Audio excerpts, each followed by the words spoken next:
Ben, thanks a bunch for coming on tonight. Yeah, you bet. I just put my kids down to sleep, so I don't know if they're actually sleeping or not. So I'm chilling out in the garage right now. I don't know if y'all have kids, but if you do, you understand. Oh, Is it a problem that I can only see Ben from the eyes up? oh, is this a video? Are we recording video too? Yeah, we record both. Okay. Well, they can hang out with me sitting next to my refrigerator in the garage. Come on in, grab yourself a beer. I don't mind if I do either. Yeah, crack one. So I know we're going to be talking about films and stuff, but I'm going to be compulsively watching this webcam over in the corner of my screen here, watching the Northern Lights because I got a time lapse going, and I think it's going to be the best one yet. Right now, as we speak, wow, I'm jealous. I've never seen those before. I've got a traffic light, so I can't quite see them out my window here, but you guys, I'll look at you guys instead. That is too cool. It's like one of the best places on the planet to view the lights. Well, cheers to Drew and everybody wishing he was there. All us poor bastards that aren't him right now. Exactly.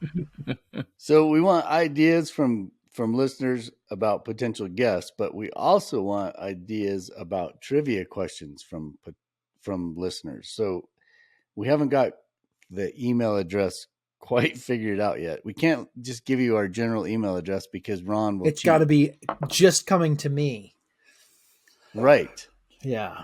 And I don't want to give out Drew's personal email address. So stay tuned on that one. But what I could probably do is on this show notes page, we will get it figured out.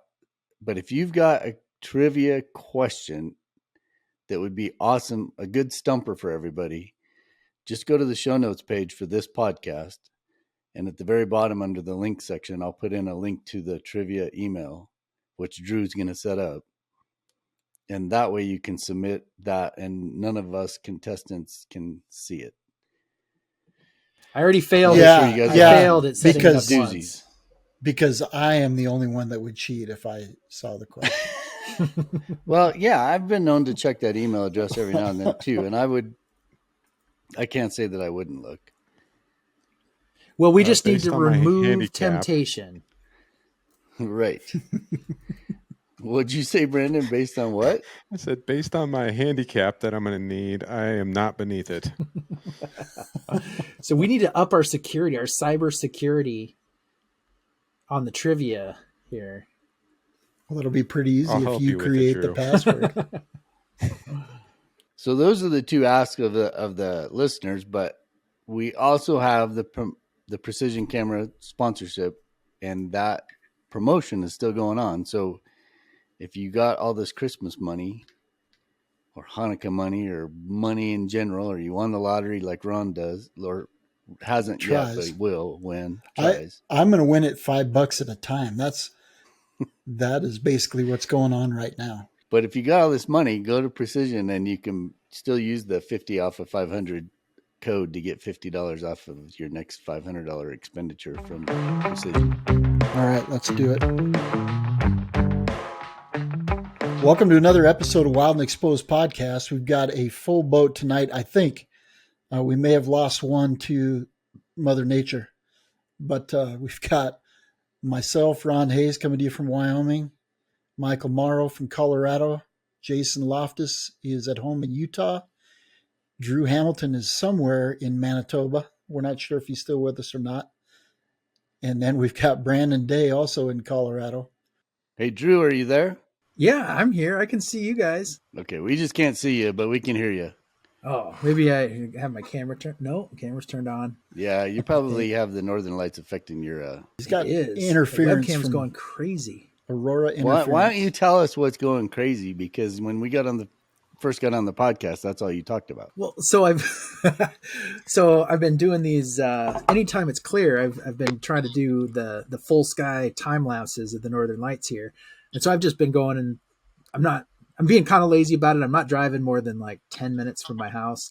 And I just throw it up and leave it out there and go check it in a couple hours and bring it back and process it into time lapse. And this is the first like really good show. Like I've got the webcam over here playing. So I can go set up the camera. and then come back to my house and be all warm and chat with you guys and all that stuff while I'm working here, actually, technically, kind of, sort of, not really. That's a stretch. You're producing content. Yes, I'm contenting while I'm here with you guys. But I might be a little distracted by the webcam I've got playing over here. Ron, you're muted, I think. Giving me a hard time. That's why he couldn't hear me telling him we're all working. Special guest tonight coming to us from Texas with Fin and Fur Films, Ben Masters. Ben, welcome to the show, and thank you for your time tonight. Good to be here. Excited to talk about film and wildlife. Technically, we first heard about you from one of your cameramen that we met up in Rocky Mountain National Park while we were filming elk. Michael shot with him for quite a while, and then they came up the trail once the light got harsh. And we're hoping to have him on at some point also as one of our young guns. We try to get some younger folks on here and talk about the fresh look at wildlife photography. But after that, we actually, on my way home from there, listened to you on the Master Wildlife Filmmaker podcast. And just listening to the stories that you were telling and the passion that you have. And you're doing this all kind of on your own dime. I mean, you've got people that are supporting you, but you got started, and it's basically a passion project that's exploded at this point. Yeah, that's about accurate. Saying I've done it on my own isn't true, though, because I've got a really phenomenal team that I get to work with. And anybody who's been in the film business knows that that's very much a team sport. So I certainly would not have had near the successes that I've had without being able to have had the good fortune to surround myself with, some of the best wildlife filmmakers and filmmakers, in my opinion, in the world. Yeah, and that wasn't the piece that I was getting at. You guys have kind of financially taken this burden on, and you're just kind of running with it. And you do have some people that support your projects, and that as you can, but you're not filming for some big publisher in in Europe. You're doing this on your own. Well, I hadn't been able to get any of my films pre-sold, to be quite honest, Ron. Like, I would love to, take a good idea to Nat Geo or BBC and walk away with, a $500,000 an episode series, which, is fairly low budget for a lot of the Nat history stuff. But I just have been really unsuccessful at pitching stuff. And, that comes after I've been involved in 4 feature documentaries and, have directed 15, 20 short films. And I still just struggle getting stuff financed ahead of producing it. And to such an extent where I don't even plan on it. Just looking at the writing on the wall, pretty much all of the natural history filmmaking is made by the same 5 to 7 companies, and there's just not much room for new people in that are getting contracts. And that's just the reality of what the natural history filmmaking space is you're not going to land that big contract. I think, though, with Deep in the Heart, that certainly had to open some eyes, right? Because I had heard about that right when it first came out. All my buddies in the film world that we all shoot for the same companies you're talking about, they're like, hey, have you seen Deep in the Heart? It's really, really cool and done really well. So hopefully that's one of those pieces that's going to open some doors for you. I hope so too. And yeah, I'll report back here in a few years if it's gotten easier or not. But I mean, Unbranded was also awesome. The River and the Wall was also awesome. And, I just haven't had any success at all pitching stuff beforehand, with the exception of we did a 50-minute film for PBS Nature recently called American Ocelot. But even that was a 30-minute completed short film that then they saw and were like, hey, this is cool. I want to extend that out into a 50-minute, which worked out really well.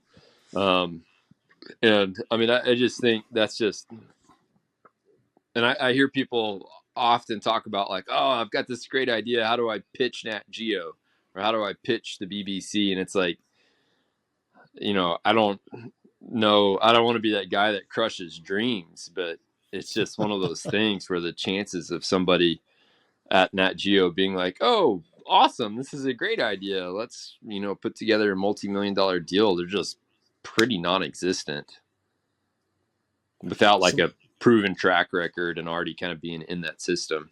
Or there's the acquisition side where you do what we do, which is figure out how to make it and then take it to market afterwards. Let's talk about the American ocelot, because that's one of the species that, with deep in the heart, that's one of the species that intrigue me. And we were talking before the show, and Mike may put some of that conversation in the show as we go on.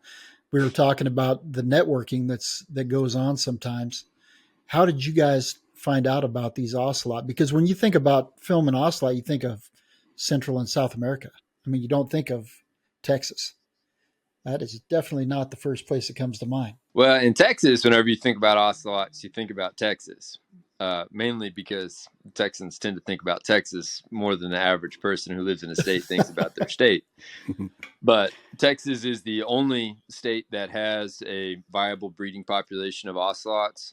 Every once in a while, you'll get one in Arizona, but they're not they're not there. But here in Texas, historically, we had a very large ocelot distribution. They're across East Texas, and then down there in the Lower Rio Grande Valley. For a variety of factors, their range has greatly shrunken to where they're now only found deep South Texas, kind of in the Port Mansfield area, and then in the lower Laguna Madre, or the Laguna Madre National Wildlife Refuge. So we know where they're at, and it's definitely a huge source of pride, like as a Texan, to have that in our state. Now, how did you guys go about finding the areas that were frequented enough to be able to capture some footage, and some phenomenal footage at that? There was quite a bit of luck involved, to be really honest. And at the time when I was doing it, I didn't realize how lucky we were. But now looking back on it, I see it. But we reached out to a ranch that is called the East Foundation, and their mission is stewardship through ranching and promoting like best ranching practices and best wildlife management practices. And they're, as great of a land steward that exists on planet Earth. And they've got a big cattle ranch, and then the western half of their place is this really big, thick brush that these ocelots love. It's called Tamaulipan thorn scrub, and it's kind of intermixed underneath these big oak moss that they have. And that's where the ocelots like to live. And on their place, they've got about 24 or so. And I actually knew some of them through. I knew some of the scientists at the East Foundation through some of the mutual friends that I had at the Caesar Kleberg Wildlife Research Institute, which is a wildlife institute based in Kingsville that produces a whole bunch of phenomenal biologists and scientists, and does amazing research all over the country. And their feline program manager, Michael Tuez, he set me up with a meeting with the East Foundation and said, all right, let's figure out a way to where we can actually try to film these ocelots, because I was committed. I had 10 months that I had set aside to camera trap them. So everybody agreed to it, and he had this one cat in particular that he had historic collar data on. We know the ocelots very well down there. We know where they're at, about how many of them there are, where they live, almost to the number. But this one cat, beautiful female, like 12 years old, she had a very small home range, and she had recently lost her collar So we would not be filming a collared cat, but we knew kind of where she liked to go.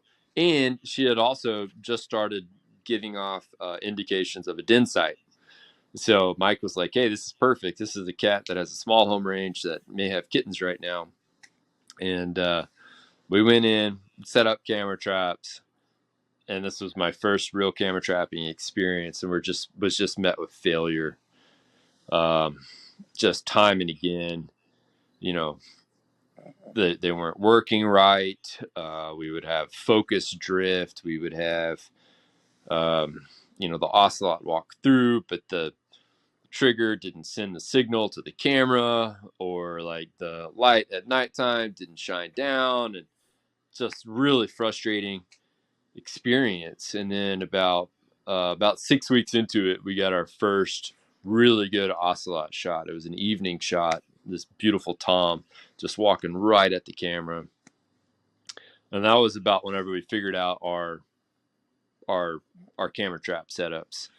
And it was shortly after that we got the first video of that mom walking around with the kitten in her mouth. And then we just had this amazing 8 months afterward of getting to video this, this mom Ocelot raise her young, which, is just one of the coolest things as a filmmaker, is getting to see stuff nobody ever gets to see before.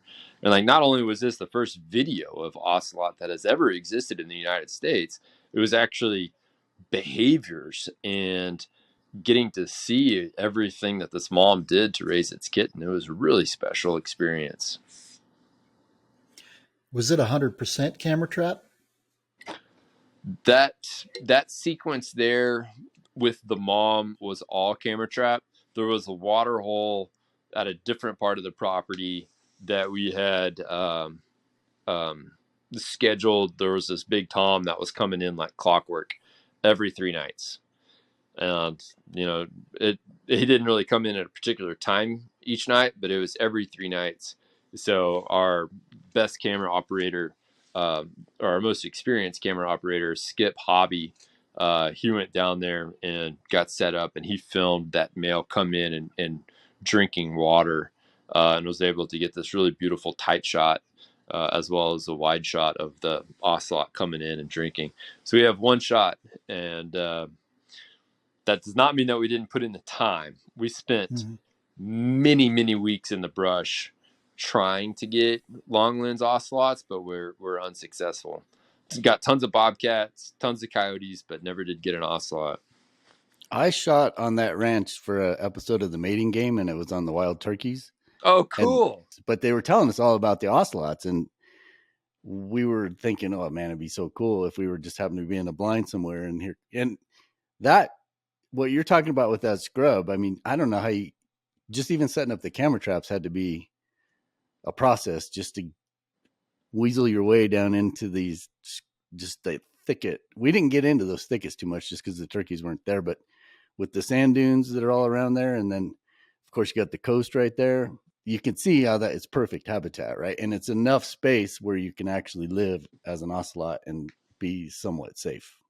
Yeah, definitely. Yeah, I mean, that's some cool country down there. It really is. And great job on that sequence too. I didn't know you shot that sequence. That was a cool sequence. I didn't know all that behavior. I was like, are you telling me a turkey mating complex is this this deep? I had no idea, because we interviewed an expert. I can't remember his name, but an expert on turkeys, and they were talking about that wingman thing. Yeah. And I've hunted turkeys, and I've been around a lot of turkeys, and you just assume that all these toms are out there, they're all displaying for themselves. But after you watch them and you see what's going on, it's like, holy moly, no, there's one person in charge, or one turkey in charge, and the rest are just there to run interference. Yeah, that was wild. It's a cool spot. It is, but that brush is thick. Just put on your jeans and a brush shirt and go into it and embrace the love of the ticks and all the thorns. And if you don't mind ticks and thorns, it's wonderful. I love it in there. It's the place to be. You just have to get that around your mind. It's like whenever you go hunting in the cold, you get cold. When you go swim, you get wet. Whenever you box, you get hit. And whenever you go looking for ocelots, you get a bunch of ticks on you. We were there in March, and I don't think we had too many problems with ticks. And it was just right after a cold snap, too. So that probably saved our bacon a little bit. Hey, you know what? We should go back just for people who aren't aware, because there is only one place in the or not in the continent, but in the country where they can be filmed. So an ocelot is what? So an ocelot is a small cat that is about the same size as a bobcat, but more athletic and a little bit leaner. And they've got a long tail. They have this beautiful, almost like linebacker like stripes on their head, and then they have these vertical bars that come up over the forehead, and then they've got a whole series of blotches and stripes on their face, and then running down their back they have these paralleling dorsal stripes that extend all the way from the back of their head all the way down to their tail, and then on their sides they have just this really beautiful mixture of rosettes and splotches and spots and blots that go down to the leg, which then have rings, kind of like stripes that go down to the feet. And then they have stripes on their tail as well. And then they've got these really cool, like white flags on the back of their ears. And they are just these little super ninja athletes of the brush, and is one of the most successful cat species on earth. They extend all the way from Texas down into Argentina. You can find them at 15,000 feet in the Amazon. You can find them in mangroves. You can find them in cloud forests. You can find them really anywhere where there's a high canopy cover. You find ocelots, and there's just this awesome little cat species, and Texas is the only place in the U.S. that currently has them. So if you all watch the episode or the feature film of Deep in the Heart, you will see the range of the historic range of the ocelots to what it was at one time, and then you see what it is now. I mean, it's cool that they're in Texas, but it's such a small little fraction of what it used to be. It's a good thing that they're still there, right? And then who knows? I mean, you guys talk about it in the film Deep in the Heart, where there's probably a lot more area, but a lot of those ranchers aren't willing to say they're there because it might inhibit some of their abilities to do ranching, because if it's an endangered species or something, that whole thing that kind of factors into it. But it's such a massive shrinkage of habitat.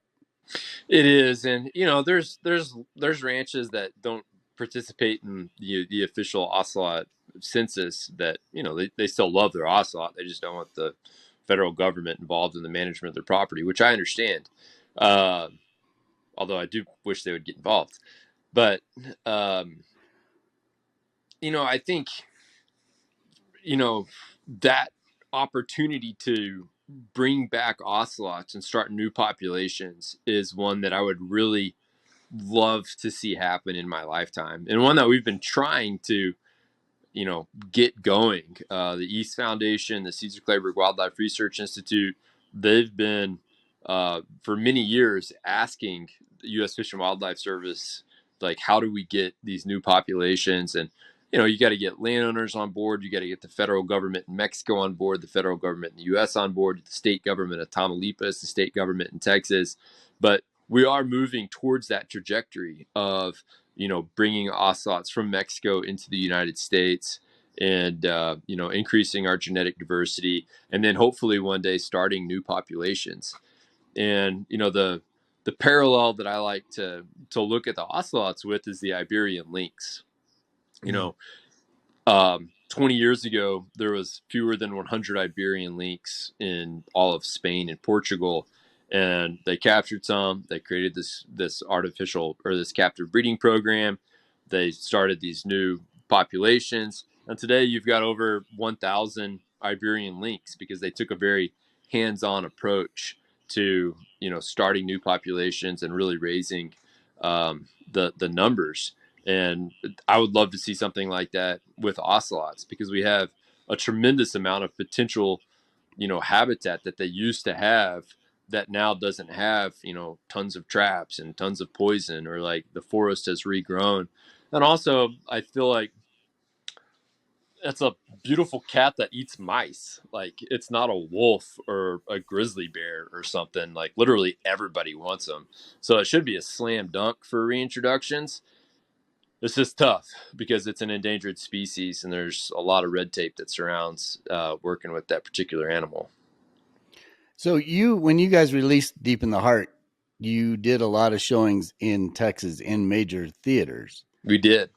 So with that, and with your ability to tell that story, and for a lot of these people that are city people, especially like in Dallas or Austin or Houston, that don't get out in the woods as much as some of us, was that a huge calling card to just that awareness that people are going to get just by seeing your film?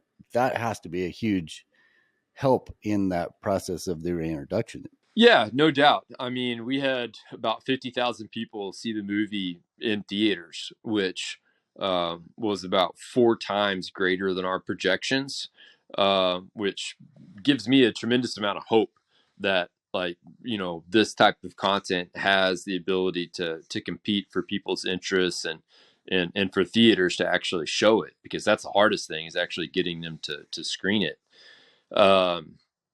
But I mean, the experience of sitting down for 100 minutes and seeing, your state of Texas, and getting to see for the first time ocelots and, alligator gar and these bats getting predated upon by snakes.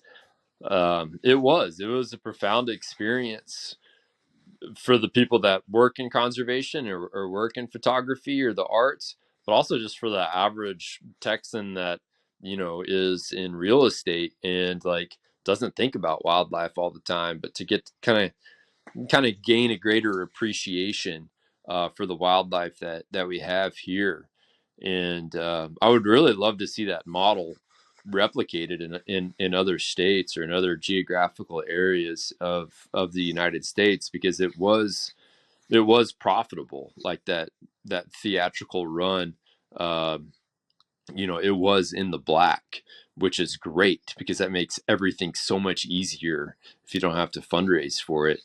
And it also indicated to me that there's a lot of interest. Like, there is a lot of demand from the general public. Like, people care about wildlife, they care about the world, and they will go to theaters and see it and have a cool experience. So I want to keep doing it. Yeah, Jason, before the show, you were talking about Richard Horse and some of the people that Ben worked with on Unbranded as well. And it's not necessarily a wildlife film, but that's kind of the beginning of the adventure film. Jason, you've seen that one, correct? Absolutely. Yeah, I've actually seen all of them. I've been a fan ever since Unbranded, but yeah, I mean, it's just, if you haven't seen any of these shows, anybody that's listening really ought to go take the time. And, I don't know where they're all available at this point, Ben. Maybe you can help us out with that later on in the end of the show. But, just take the time to go watch these shows. They're great. Every one of them are very educational. They all have a great story behind them. Unbranded is the story of taking some wild horses and getting them trained up to go from the north end of the United States to the south end of the United States, and all the challenges that go along with that. And just a great story, and it just really touches on the modern day issues we have with the wild horses, right? So, wild and or feral horses. But yeah, it's just awesome to see a passion project be successful. And like Mike said, this model that you've taken is really kind of that, right? It's like taking a passion project, a story that you want to tell, and go creating that through hard work and some donations, and funding it yourself in a lot of ways, and having a lot of people volunteer to help, and then taking it to the public. And I think you've been successful in each one of those projects. So it kind of surprises me that you haven't had the opportunity to, that they haven't come to you, like Nat Geo hasn't come to you and said, "Hey, we want you to make this feature film for us," or something. No, still waiting for that call. I know. I hope that email didn't go to spam. I watched Unbranded not too long ago, and what a cool project. I mean, what was and actually, Jason, they went from south to north. So they sorry. popped out from Mexico to the Canadian border. But what was the impetus? What thought process? What just says, you know what? Here's what I'm going to do. I'm going to catch some wild horses, and we're going to go from Mexico, which just seems so daunting of a task, right? To just travel on a wild horse. And what struck me about the whole thing, and I've filmed wild horses a lot, and they're just awesome. They all have personalities, as you guys point out in the film. But the way that these horses conformed, or that's the wrong word, but the relationship you guys had with those horses from start to finish was just awe-inspiring. It was so cool just to see how these horses were part of the team at the very end. And, you know, more than the very end. I mean, but at the very beginning, when you guys run around in those cactus, you're thinking, this is going to be a tough go. It took a couple 100 miles before we all realized we were on the same team. Exactly. But after that, it was it was, and I mean, I've got those horses today. I've got 5 of them, and I mean, they're old now. That trip was 10 years ago, and those horses now are between 16 and 22, and that's cool. But like, I've got a 2.5-year-old girl, and she's out there riding this horse around that at one point in time was, you know, terrifying to even step in a round pen with, and to kind of see that change over his life has been really neat, to where now, you know, she'll walk up and try to climb on the saddle and stuff and feed him and whatnot. But yeah, that was the second time that we did that trip, Michael, to answer your question on how it got started. The first time we did it, I was 19, and I had just gotten burned out of college. I made the stupid mistake of going into the business school and found some really good influences in my life that convinced me that it was a good idea to drop out and just ride horses instead. So we tried to figure out what exactly that meant. And the summer previous to that, I did some packing in Rocky Mountain Park for this outfit, and just kind of fell in love with it. And, you know, I'm very much a map type of guy, and the Continental Divide Trail was kind of growing in popularity at that point in time. And we just decided to do the Continental Divide Trail, but with horses. We were all broke, and you know, the cheapest place to get really good horses is the Bureau of Land Management. So we went and adopted a bunch of, you know, 5 to 8-year-old Mustangs. Did that trip in 2020, and then that was such a impactful experience on my life, and I really got to like watch that transformation of these wild horses over the course of several months, from this animal that's just terrified to this, you know, very you know, part of the team that, you know, I wanted to do that again, and to film that experience and to kind of film that whole thing. And we planned another big trip, which, you know, culminated in the film Unbranded. And for that one, I met a filmmaker out of Bozeman, Montana, a guy by the name of Phil Baraboo, that directed it. And then a lady by the name of Cindy Meal, who made the film Buck. She heard about it and wanted to get involved. And to be very honest, I was not really like a serious part of the creative process of that film. I was just, you know, a character and kind of helped get the ball rolling. But that movie turned out so much better than I had ever kind of imagined it would. I mean, it's a cool movie, and there's like kind of somewhat of a cult following to it as well. Like, I'll go to, you know, different trailheads across the West whenever we're, you know, doing pack trips and stuff. And, you know, like, people watch Unbranded if they do pack trips. And that's really neat to have made a film that has inspired lots of other people to drop out of college and get a bunch of Mustangs. Just the trials and tribulations of just everything that goes into that trip. How long was it? It was like, how many months were you guys out there from start to finish? About 5.5 with the training time before. Yeah, it's a huge commitment. The things you guys got to see was, I mean, and I'm sure we just saw a fraction in the film of what you guys saw, but some of the stuff that you were able to just experience, both terrifying and just awe-inspiring, had to be just phenomenal. I miss it, man. Every day I think about it. And, you know, those days doing those big journeys, or just the day I guided elk hunts for 4 years between Jackson and Cody, like those days that you spend all day working outside with horses, like such tangible problems of like, okay, where is there water? Like finding that physical lifestyle, just the best living. I'm so glad that I did it.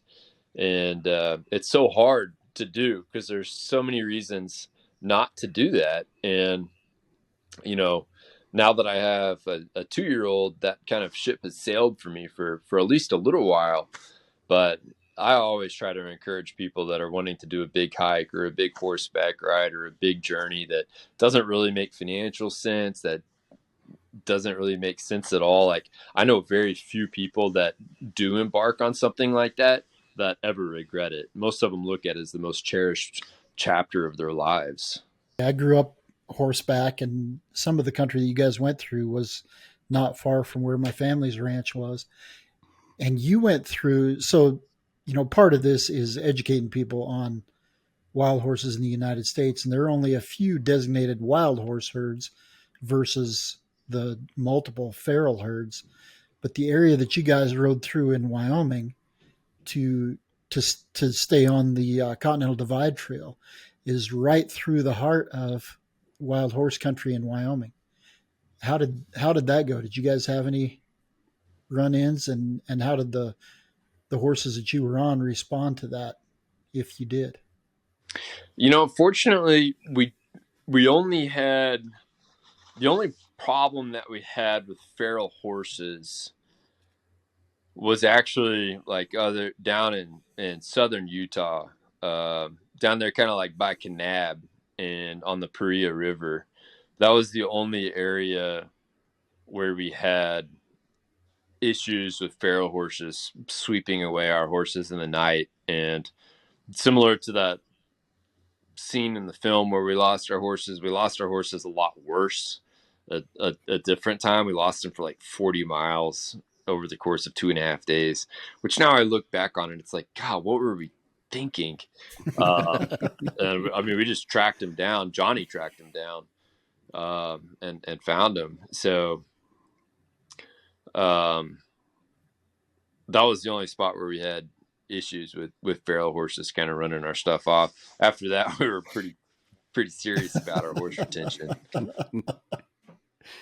And you mentioned something in the film too, where you said, I mean, we're not talking very much about photography or filmmaking here, but it's just such an interesting story. And especially with those horses, there was something said in the film to the effect that you don't think that there would have been many breeds of horses that could have done it like a wild horse did it. The wild horses just have that ability to negotiate all the terrain so much better than a lot of the other horses that might be a purebred Tennessee Walker or some other type of horse.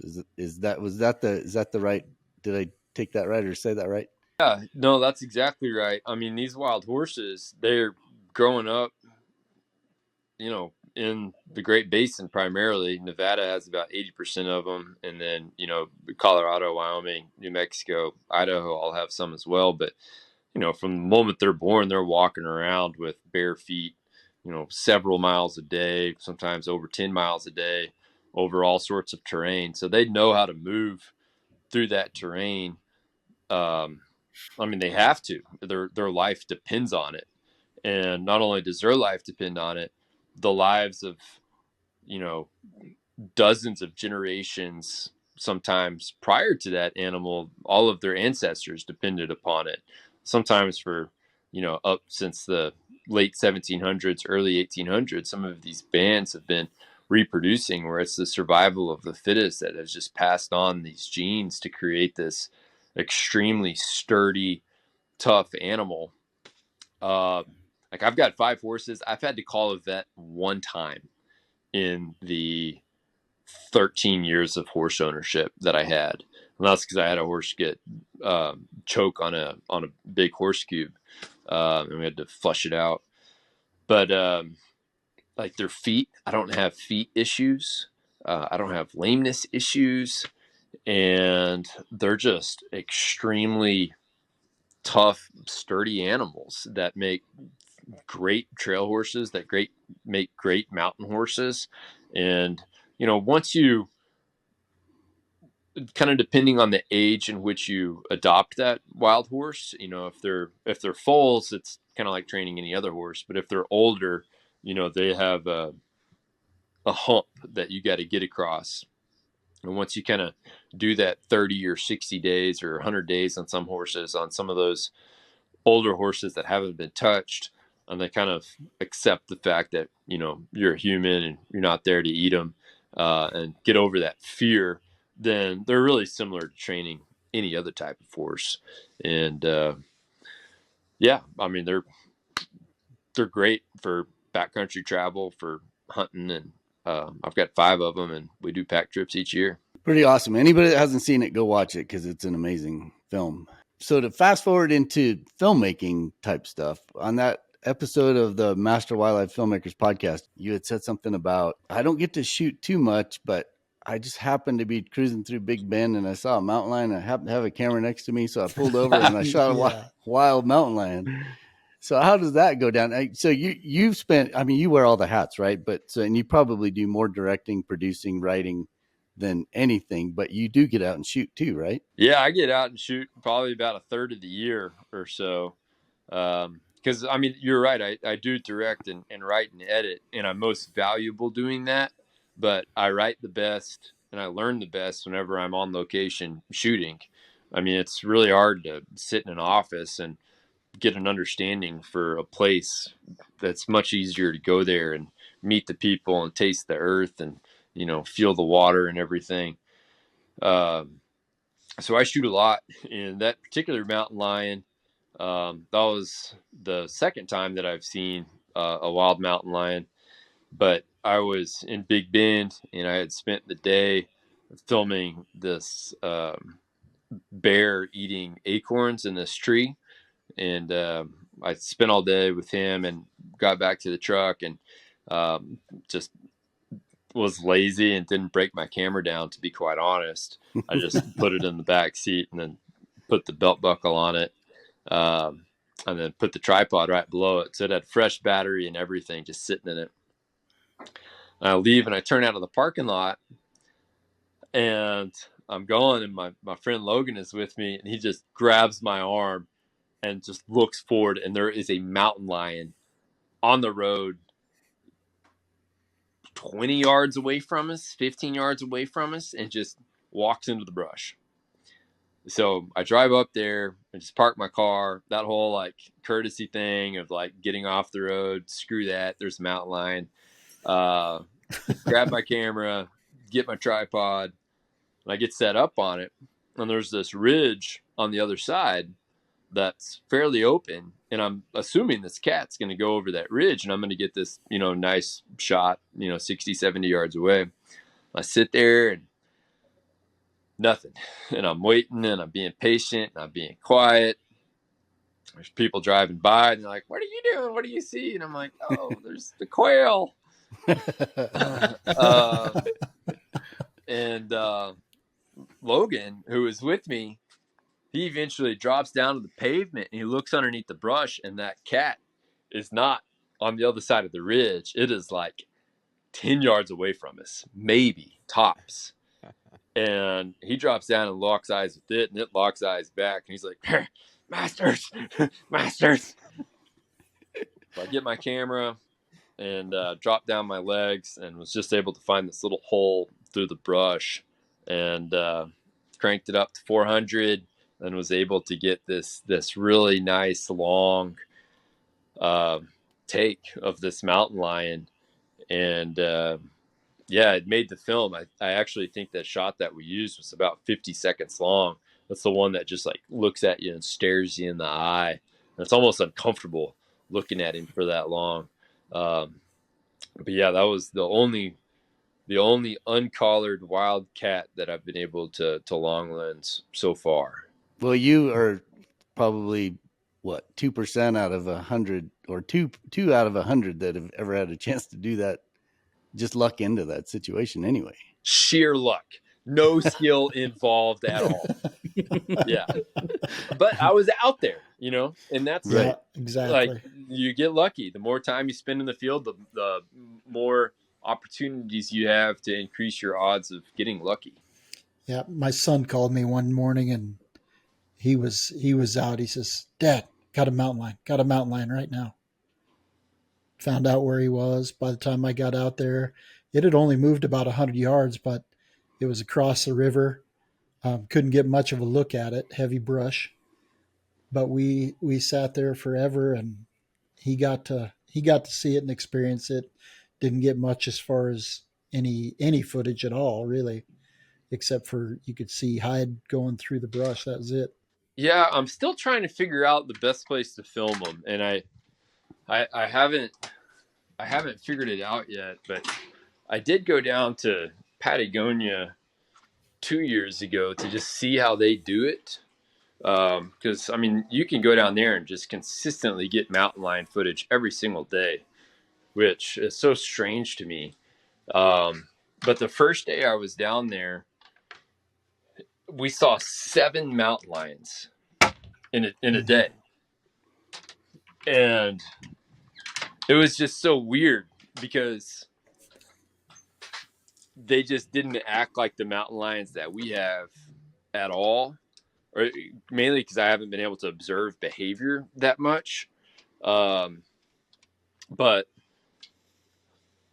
if you guys get the chance to go do that, it's really cool to not only get to photograph them, but just to kind of see how they move across the landscape, where they like to hang out in the daytime, where they like to walk around. And it's neat, but I haven't been able to find a spot similar to that in the United States. And I don't know if one exists, to be honest. Yeah, I don't know. I think if it did, people would be onto it, and certainly that's not been the case. There's a few people that are more adept at locating them than others, but I don't think there's that honey hole, where you can reliably go and find a cat. I think you're working with the right person though on this next project. We got a Yeah, little for insider sure. information, so I think that working with Casey is going to be a huge help. Yeah, I think so too. I do think there is a spot out there somewhere that you can reliably see them if you look for them. And yeah, I would love for that opportunity to be there for photographers, because I think it'd be great to have more just images of mountain lions running around the internet, and like kind of take away some of that mystery. At the same time, I love the mystery, but I feel like people are just strangely afraid of mountain lions. And like it's like a 100-pound cat that kills deer and like never kills people. I don't know why people are afraid of mountain lions, but they do have. I think it's like that because you never see them. That's just like this mystery, almost kind of like bad guy presence on the mountain. Or when It's you the do, same as with wolves. Yeah, when you see a mountain lion on video, it's typically when somebody's run into it in the backcountry. It's defending cubs and trying to either back them off or distract them, pull them away. One of the two. So you see that crazed cat behavior. Exactly. Yeah. Yeah, or you see them treed whenever they got a Yeah. bunch of dogs baying them and they're pissed. Which is unfortunate, but it's there is a lot of mystery to them. I've like you said, had a couple encounters. One of them I was nervous because I had my kids with me, and the cat was definitely hunting, and we just made a lot of noise, threw a lot of rocks, sticks, and backed out, no problem. But there's certainly cats around everywhere. I always tell people when I'm talking to, youth school groups, that kind of thing, you may never see a cat, but you can rest assured that one's seen you. especially in the area in Wyoming where we live. They're pretty abundant. But again, seeing their tracks is one thing. Seeing the cat, that's another. While we're on the topic of cats, in Deep in the Heart, you guys talked a little bit about the trapping and stuff of those cats. And there's thousands of traps that are out there that are just set with some prehistoric game laws. Do you think the awareness that you put on that subject and with the amount of people that saw that would be something that would allow for the change in that sort of thing with the trapping? Yeah, I hope so.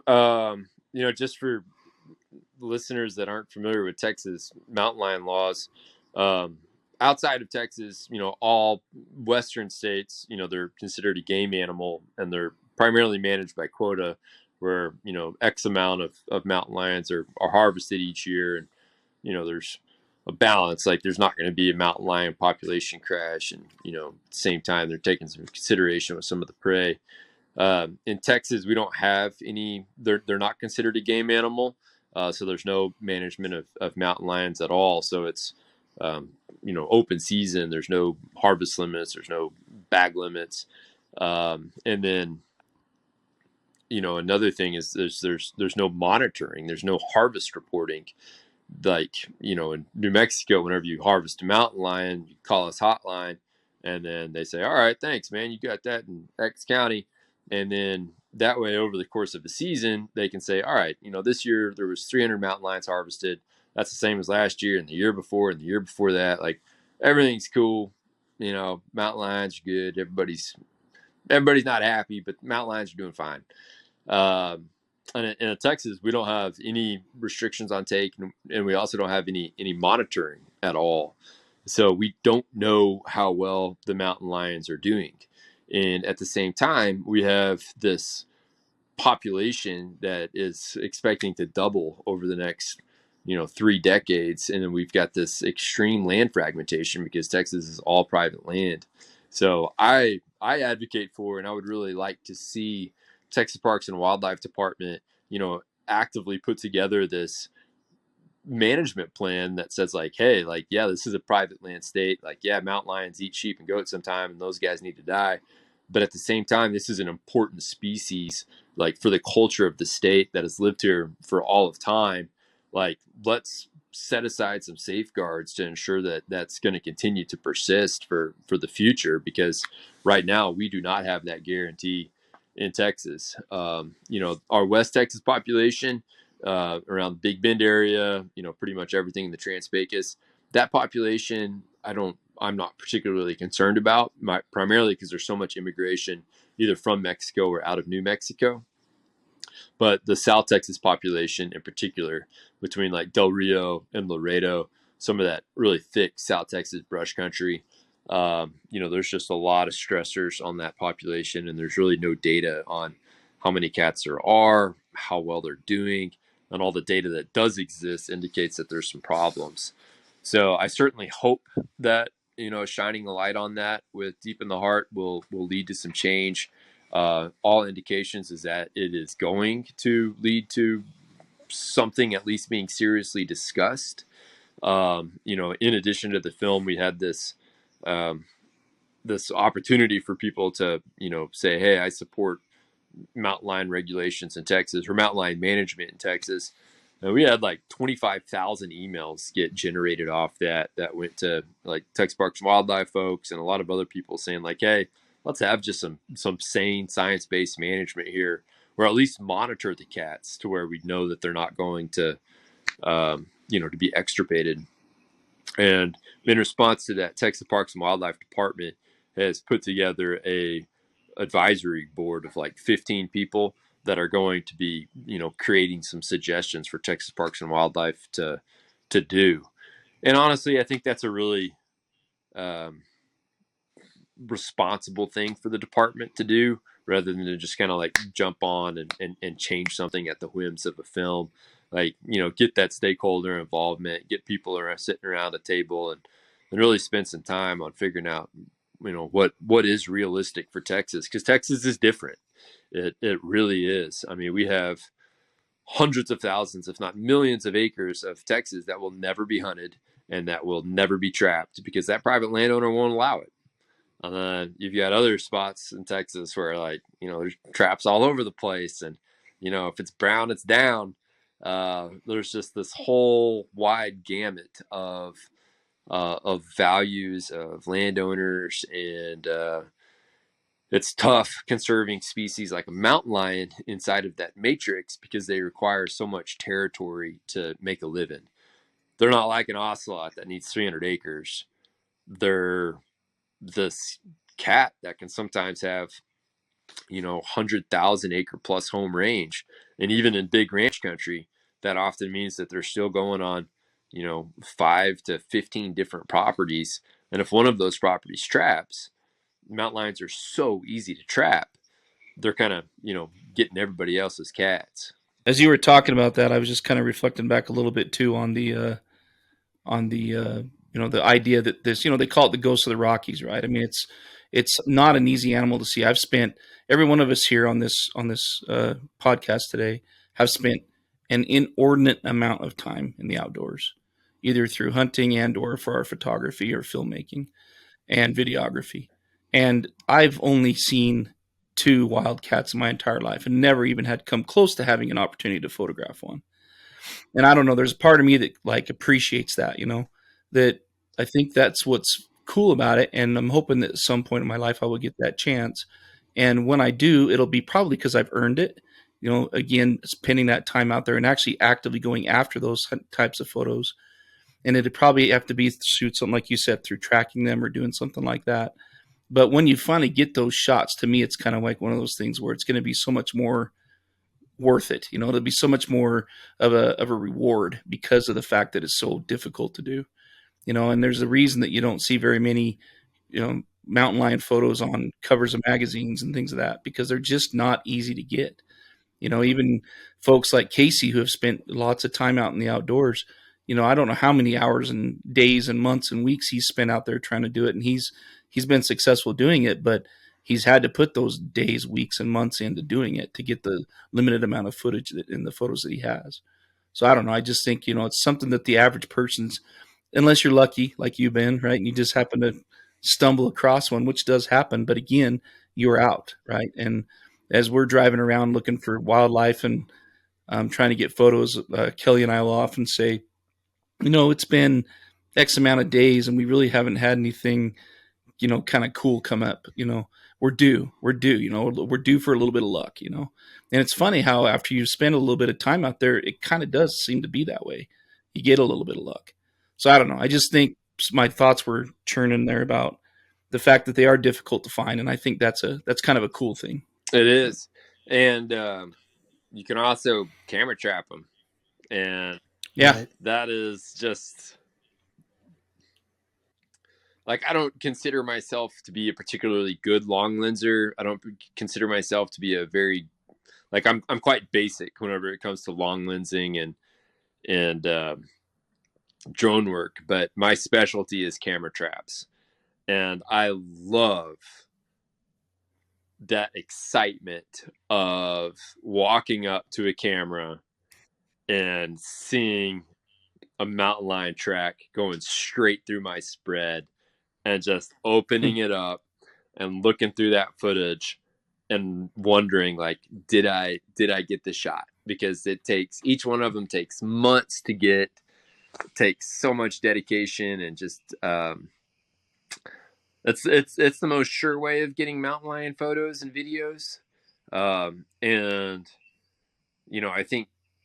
I think long lensing them may be more like satisfying, but it's still incredibly addicting doing the camera traps for them. And it's possible too. And you also get all sorts of other cool stuff. And you're also working full time. You're a full-time photographer whenever you're camera trapping, even whenever you're not in the field. You're out there. I've got That's right. I've got 20. I have 26 DSLR camera traps in the field right now. Holy cow. That's amazing. Working your butt off sitting there hitting the refrigerator. Yeah, just hanging out here. I got 10 in Sonora, Mexico on Jaguars. 10 in Utah on mountain lions and six on ocelots in South Texas. But it's just, I mean, it's your bang for the buck. It's your cheapest way of getting the most amount of time in the field and opportunity to get something really special.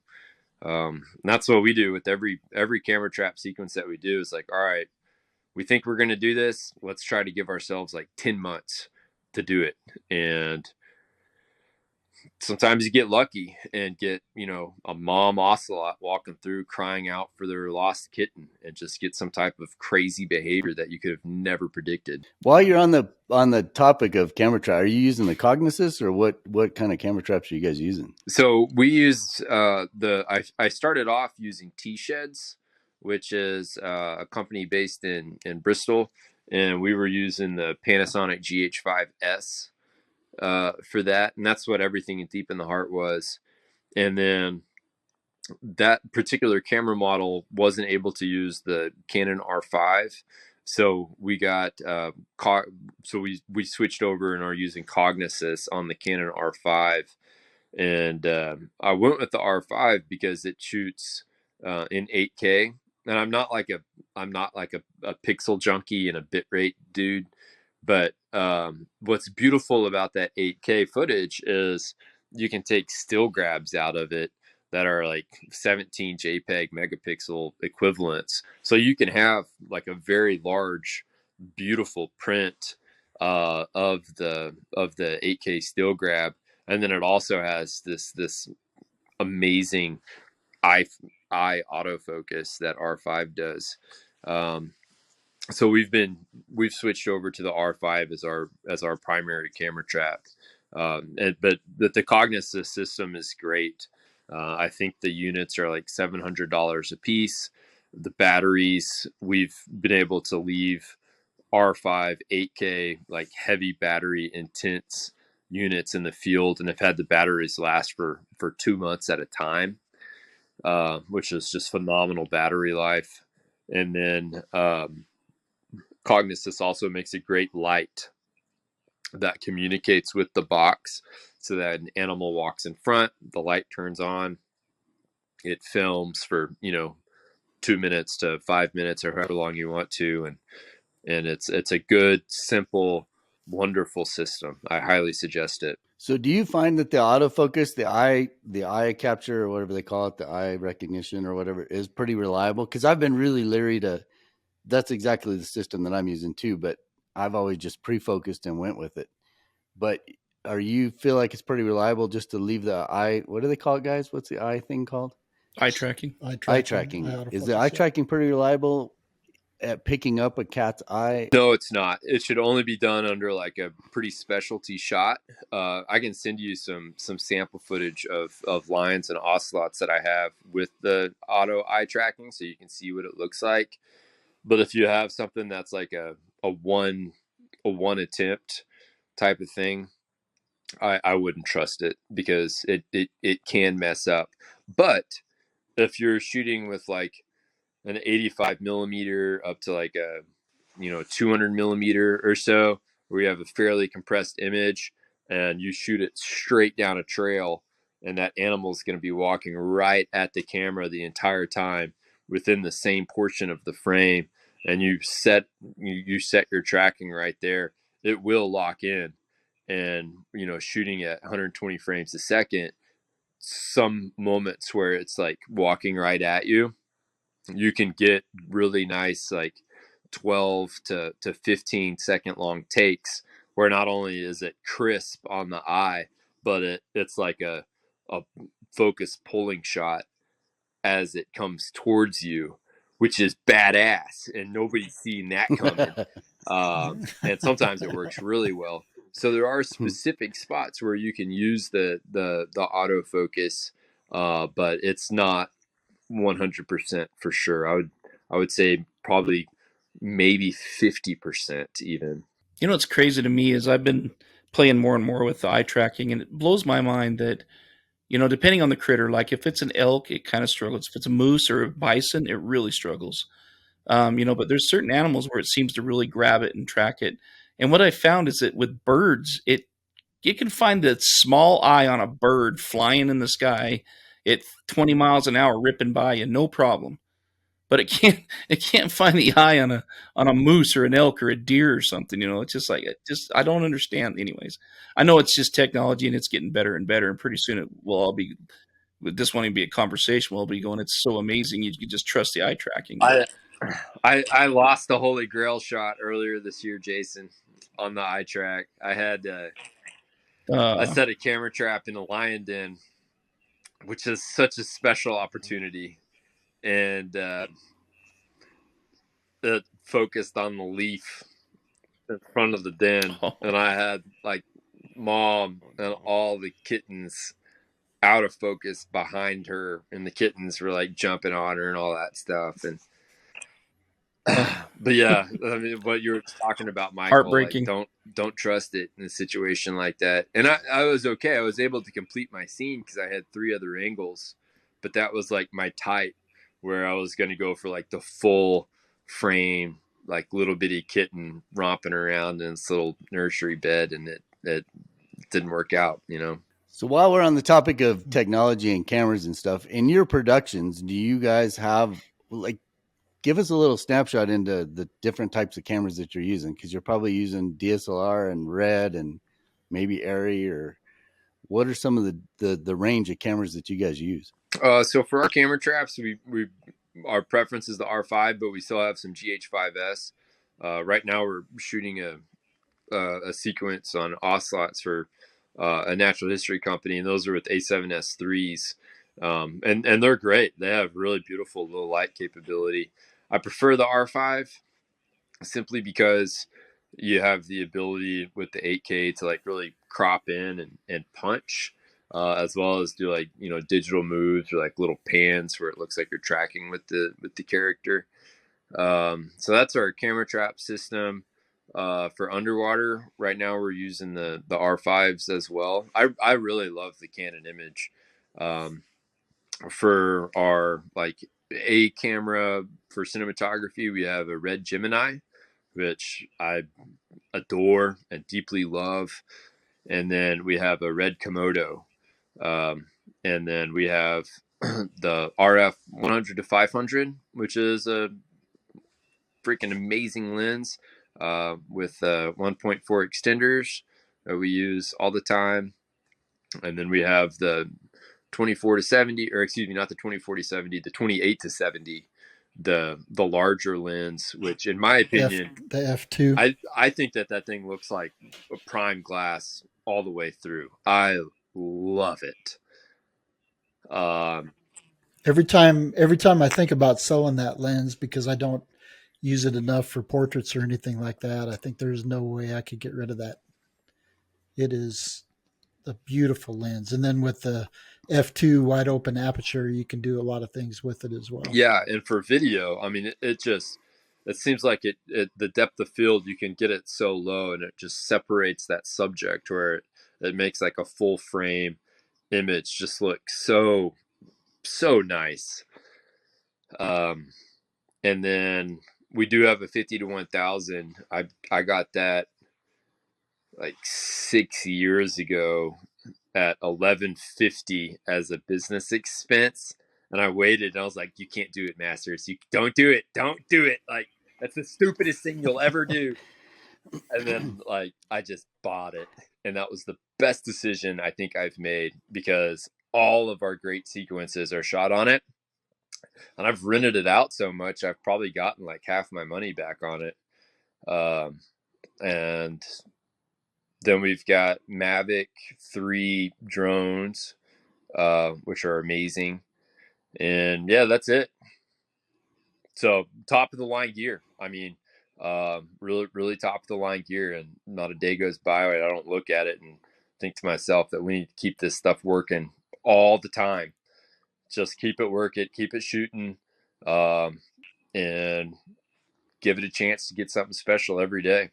Talk a little bit about your crew, because you got some pretty talented shooters and editors working with you too. I do. Yeah. I mean, a lot of us are really self-taught. I mean, Austin, our top shooter, I randomly met him like 6 years ago, he was mountain biking in the middle of the night, and I was shooting time lapses, and I had beer, and he didn't, and that just like started this wonderful friendship. And now, we shoot together full time.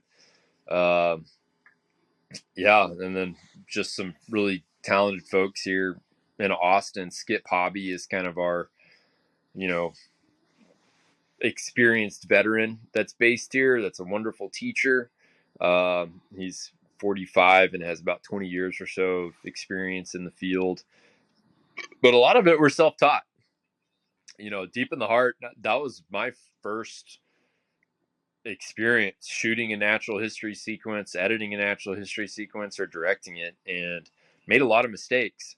But I think that not knowing what I was doing was almost a good thing, because if I knew now what I didn't know then whenever we started it, I don't know if I would have started it realizing how big of a risk it was, because we were only a few shots away from it not being a great film.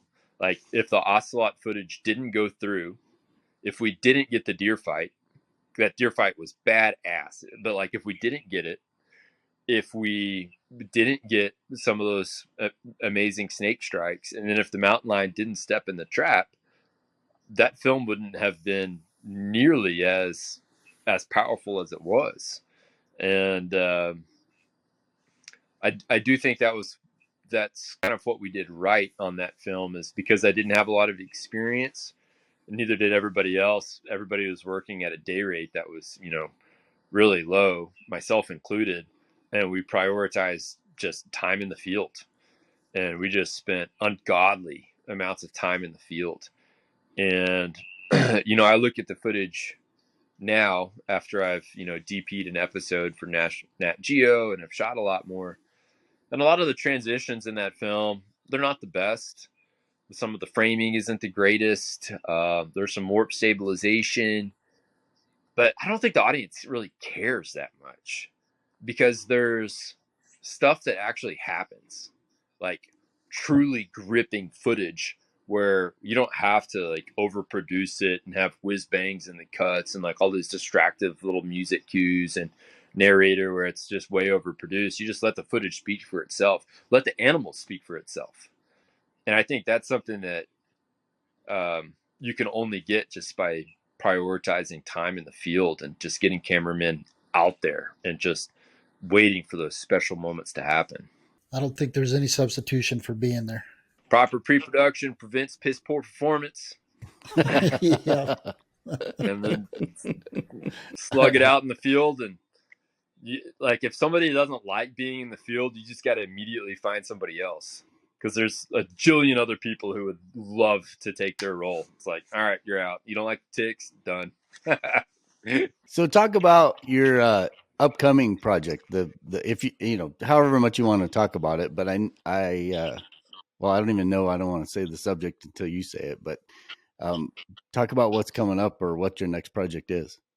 Yeah, so we've got 2 feature films that we're working on right now. We're going to do another movie in Texas on rivers, specific, just to the 12 different river basins that we have here, and how unique and special each one of those are. We're going to do a wildlife story in each one, and then we're going to do a feature-length film on the Colorado River Basin and the American Southwest, and we're about halfway shot with that one. So that's most likely going to come out in 25 sometime. So we're shooting that this winter and this year, and then we'll begin to edit in 2024. That sounds like a pretty awesome project. Yeah, it is. It is. It's also incredibly intimidating to like tell the story of such a massive region, but we're kind of starting at the headwaters of the Colorado and looking at different animals that live at the different elevations, going all the way down to the Gulf of to the Gulf of California, to where, by the time you see it start up there in Rocky Mountain until you see it end at the Delta, you can kind of get a grasp of the different ecosystems that it passes through, the different desert types, the different elevation zones. and we've tried to find a different animal species and behavior that lives in each one of those little zones, so you can kind of see that the story flow along with the water all the way down. And that's got to be pretty tough too, especially with the state of water and the droughts and conserving water and all the issues they're dealing with in the Colorado this year or last year. But this year, Colorado's getting a pretty decent snowpack, so hopefully it'll turn around and you'll not have the drought type conditions that have persisted for the last several years. Yeah, hopefully so. I hope I get a cutthroat spawn and a salmon fly hatch this year. That's my goal. We will be doing pre-production with fly rods in hand. Sample. Yeah. Yeah. That's how we got all those redfish shots. Is we just went red fishing for like a week, and then we'd catch them and then release them in front of the camera, and they go swimming off. Tricks. That footage that you had of the alligator guards was pretty cool. Deep in the heart. Yeah. That was pretty special footage. That was special. That was really special. I had a friend up there because they only spawn at a particular time. The alligator gar, they leave the riverbed during a flood, and then they'll go out onto these floodplains, and then they'll spawn, and the females release these pheromones, and the males follow them out there, and they'll release the eggs, and the males go and fertilize the eggs, and then like as the floodwaters recede, those eggs go back into these little backwater ponds and stuff. Some of them make them back into the river, and that's where you get your baby gar. But the floodwater conditions have to happen at a certain temperature that's right for the eggs, and then it also has to happen. And we have so many dams and so much change to our river systems where if you don't have the conditions that allow that natural flood, you don't get a gar spawn. So in some years, or sometimes even many years in a row in Texas, we don't have the right conditions for the gar to spawn. And we just got lucky. Again, like what I was talking about earlier with Deep in the Heart, where we had these gars spawn, and we literally rolled up, and they were there right next to the truck. I got one flight of batteries out of an Inspire 2, did one flight, got all the aerials, hopped in the canoe, went and shot all the stuff on the surface, just handheld with my friend Jay in the back paddling me around. And that was it. That was the sequence. After that, it was done. We stuck around for another 6 days and never saw it again. So it was just right place, right time, got lucky. That's how it happens. Yeah. And had a good informant of like, watch this, let me know when it goes. And I mean, that's the big thing that's what I spend probably a third of my time doing is just meeting people and asking them, tell me about these animals that you study. And then like, how can we get visuals is what's possible. What would you like to see? And, what's neat or special about this species that people hadn't gotten to see before. And that research phase, I think is really exciting because there's so much cool stuff that people had never seen before. I think you could do a Deep in the Heart type feature on every state in the union and have an incredible sequence or series. But the amount of time Jason, that would be required. Utah. Yeah. Don, you got Colorado. No, I'm in Wyoming. You got Wyoming. Yeah. Mike's got Colorado. Yeah, well, Colorado would be you get rid of half the population, I'll do it. But we keep getting you guys got a problem in Texas too. I mean, people just keep moving into Texas, so it just keeps getting more and more populated. Yes. Yeah. I want to start like Department of Anti-Tourism. Yeah. No, it's the thing. I mean, it's a great place to live. I don't blame anybody, but it's just hard on wildlife. People are just hard. There's just so many of us. It's that balance, and it's just so hard to find the balance. And it's almost impossible to find the balance with too many people. It just, and there's just not enough people that they just have to live their lives. And I don't blame them either. I mean, it's just one of those things, but they don't appreciate, a collared lizard living in the in the rocks, and they'll just destroy the rocks to build a house or whatever, and you just lose that habitat. And it's just a tough thing. I don't know. It's going to change. But Texas is cool in that there is so much private land and it is so big. You know, it's always going to have some safety. And then you got places like the East Foundation, which are pretty special.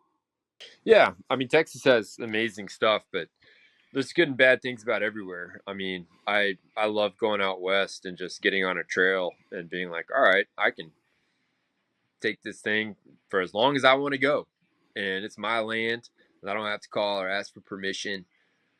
That concept of just the ability to roam the earth is something that people who never leave Texas, like they don't get it.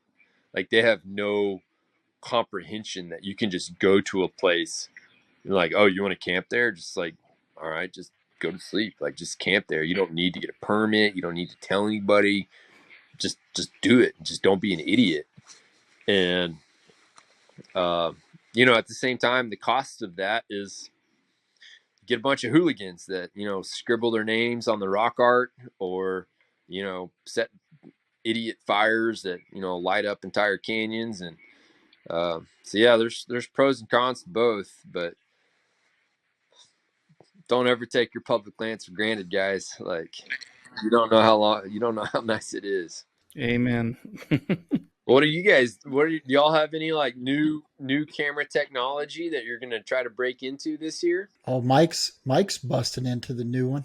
I bought the Raptor, so I want to give it a go. I've been using the helium for the longest time, and and that's the go-to whenever you're working on a project for the Bristol crew. But the new Raptor, the new S35 that you can actually run the 50 to 1000 on, that ought to be pretty cool.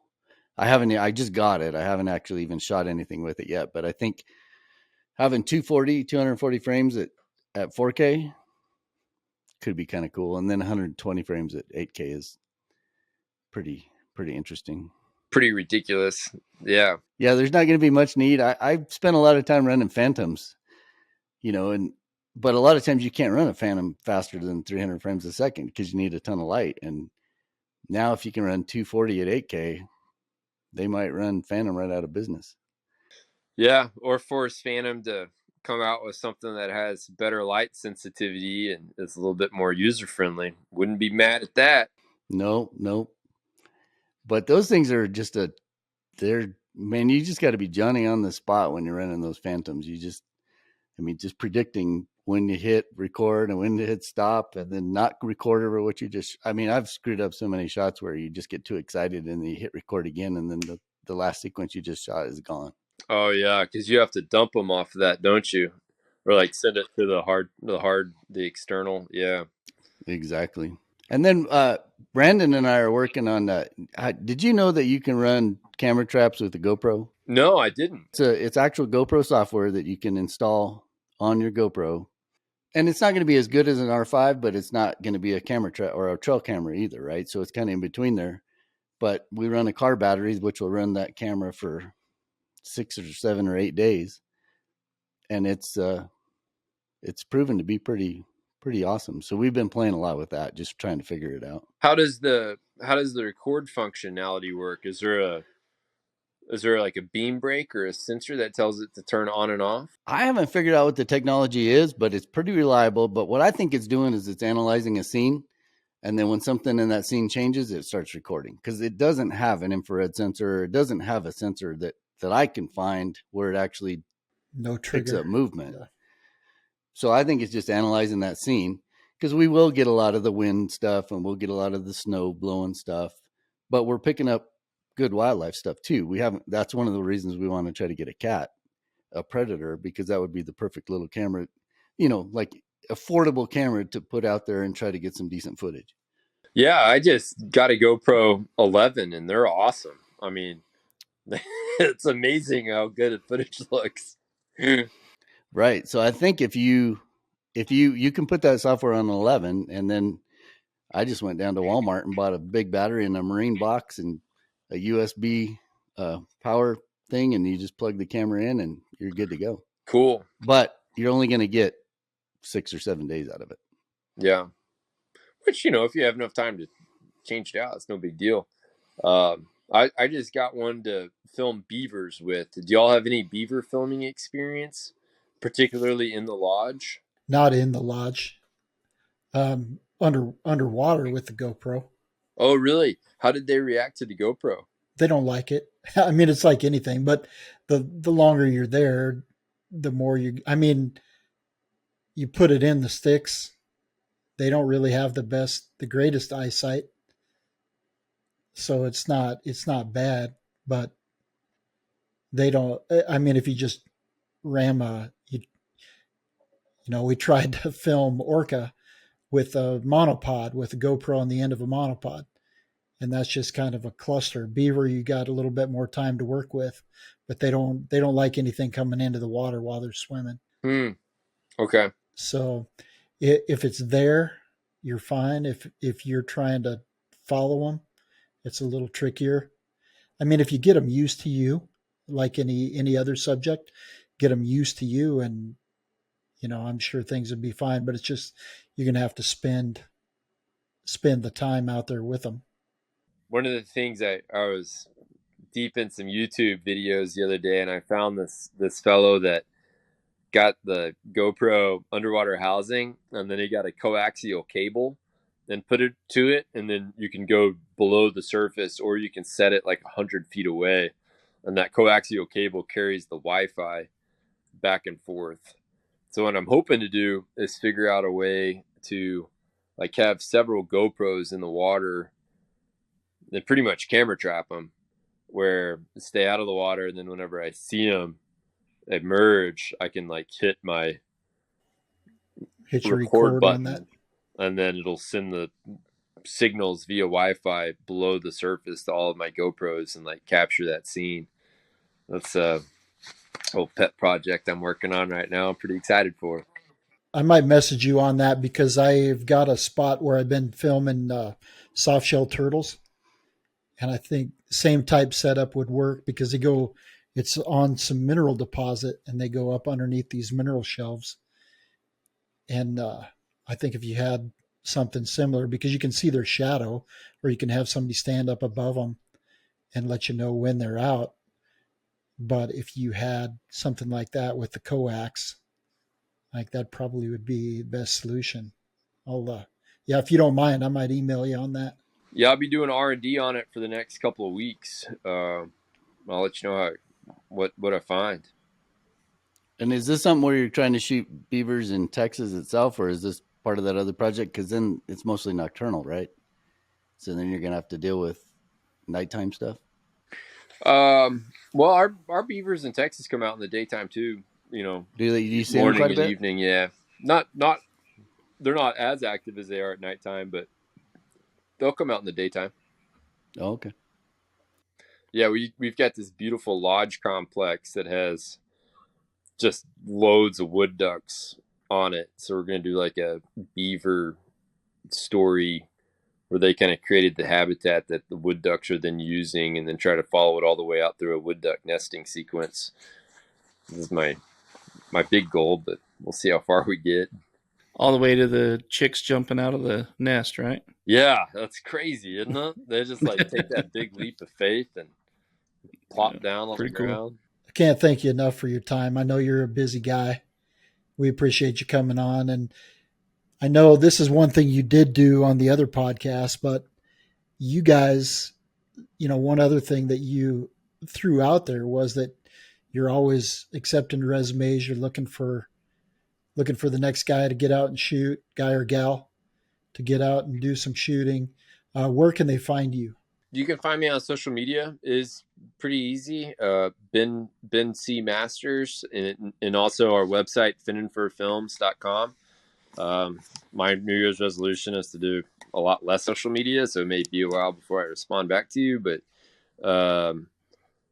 yeah, reach out at Finn and Fur Films. You'll see our emails, and if you have got a resume and you want to get into it, please do send it over. We're doing a lot of filming in the Southwest and doing a lot of filming in Texas, and are always looking for people to, collaborate with, and especially local folks. Like if you live in a place, it's so much easier to get somebody to shoot it because they know it so much better, and because it's their home, than it is for me to go up there, or, you know, somebody from Texas to go up there, or vice versa. So yeah, I'm always looking for people to hop on board, and can't wait to send Jason my 50 to 1000 for him to go film that big mule deer, now that I know he's got his whereabouts. I might need a little tutelage, but hey, I'm happy to try. I'll film it. Just get the Jason can video, get the just get the stills. monitor where it looks good and hit record, you know. Yeah. It's that simple. Just don't touch the camera. Just let it roll. Right. Yeah, I just want to make sure people know where to go if they want to watch your films. Is that on the Fins and Fur website too? It is, but all of our movies are on Apple TV, on Amazon Prime, Google Play. Our most recent film is Deep in the Heart, a Texas wildlife story, which is, you know, primarily what we've been talking about, and it's available on all those platforms, and is easy to find. And yeah, please do check it out. And thanks for having me on, guys. This has been a blast to nerd out about cameras. Gosh, I'd love to have you out to my garage sometime, and we could like really get into the nitty gritty of camera traps. It's fun, but if not, then hopefully we'll get to see each other in the field sometime sooner than later. All right. Thanks a ton, Ben. And thank you all for listening to this episode of Wild and Exposed Podcast. You've been listening to the Wild and Exposed podcast. If you haven't yet, please give us a rating and a review. And make sure you're subscribed so that you'll get every episode we produce as soon as we drop it. And as always, thanks for tuning in. We're gonna make it someday. Nothing's gonna get in